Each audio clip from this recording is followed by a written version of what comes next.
ঝড়ের দিনে মামার দেশে আম কুড়াতে সুখ, পাকা জামের মধুর রসে রঙিন করে মুখ। তাই না বন্ধুরা?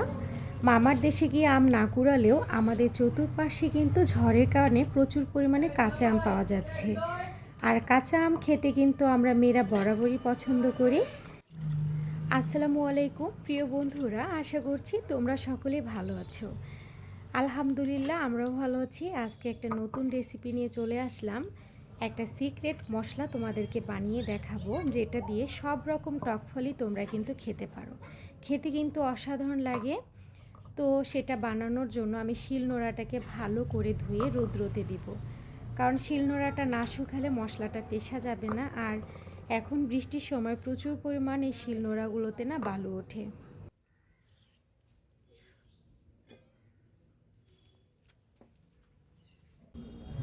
সেদিন ঝড় হলো, গত ভিডিওতে তোমরা দেখেছো। সারা রাত ঝড়ের কারণে আমার রান্না করার উপরে ছাউনিটা কিন্তু পড়ে গিয়েছে। তো চুলোর নিচটা সারা রাত বৃষ্টিতে ভেজার কারণে চুলোর নিচটা ভেঙে গিয়েছে। তো আজকে এর জন্য আমি চুলোতে রান্না করতে পারিনি, আজকে গ্যাসেই সব রকম রান্না সেরেছি আর ইন্ডাকশনে। তো এজন্য আমি তোমাদের গ্যাসে আর কি মশলাটা ভেজে দেখাবো। চুলোটা ঠিক হয়ে গেলে আবারও আমি মাটির চুলোতেই রান্না করব। দেখো এখানে আমি পিঙ্ক সল্ট নিয়েছি, যেটাকে গোলাপি লবণ বলা হয়, বা এটাকে টেস্টিং সল্টও কিন্তু বলা, আমি শিওর না, টেস্টিং সল্টও হয়তো বলে। সাদা লবণ নিয়েছি, যেটা আমরা রেগুলার খাই, আর নিয়েছি বিট লবণ। তোমাদের কাছে যদি এটা পিঙ্ক সল্টটা না থাকে তাহলেই কিন্তু চলবে। আর নিয়েছি সাদা জিরে আর কয়েকটা শুকনো মরিচ। তো বন্ধুরা, আন্তরিকভাবে দুঃখিত, ভিডিওটা আমার শ্যুট হয়নি, বুঝতে পারিনি, ক্যামেরাটা অফ ছিল।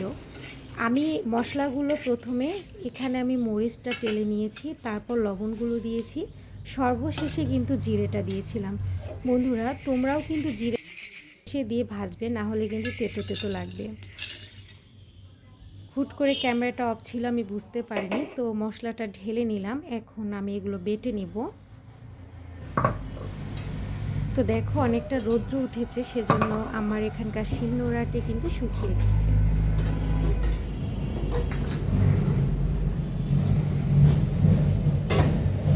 তো মরিচের বোটাগুলো ফেলে দিচ্ছি।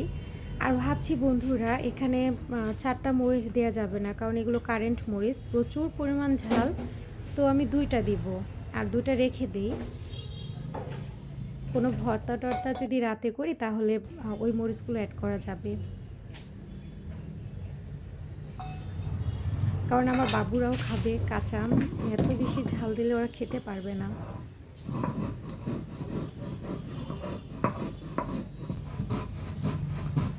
দেখো এই জায়গাটা কত রোদ উঠেছে। আমি আসলে মূলত শিলনোড়াটাকে আর কি শুকানোর জন্য এখানে রোদ্রতে রেখেছি। কিছু করাটাই, রোদেই বেটে উঠবো, অল্প পরিমাণ তো, বেশি সময় লাগবে না।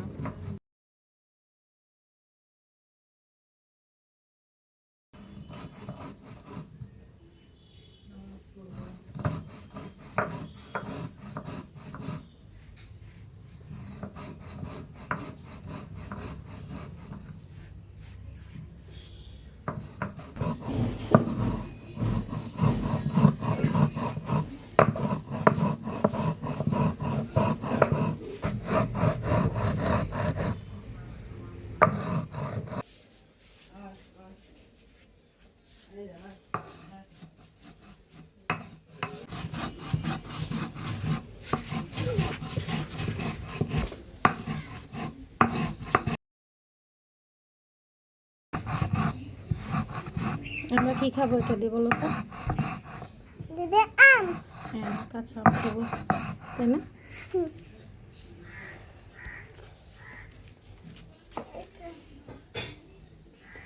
কেমন লাগতেছে? ঝাল? বিট লবণ? হ্যাঁ।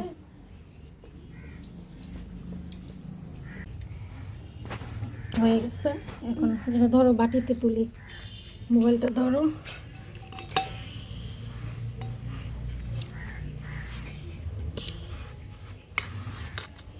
যেখানে দেখো, হ্যাঁ এখানে দেখো, আজকে ক্যামেরা ধরার কেউ নেই, আজকে রজব ক্যামেরা ধরছে। তো বন্ধুরা দেখো আমার মশলাটা তৈরি হয়ে গেল। আশা করছি তোমরা এভাবে বাড়িতে এই মশলাটা তৈরি করে কাঁচা আম খাবে আর খেয়ে দেখো, এটা কিন্তু অসম্ভব মজা লাগে। সবাই ভালো থেকো, খোদা হাফেজ, আসসালামু আলাইকুম।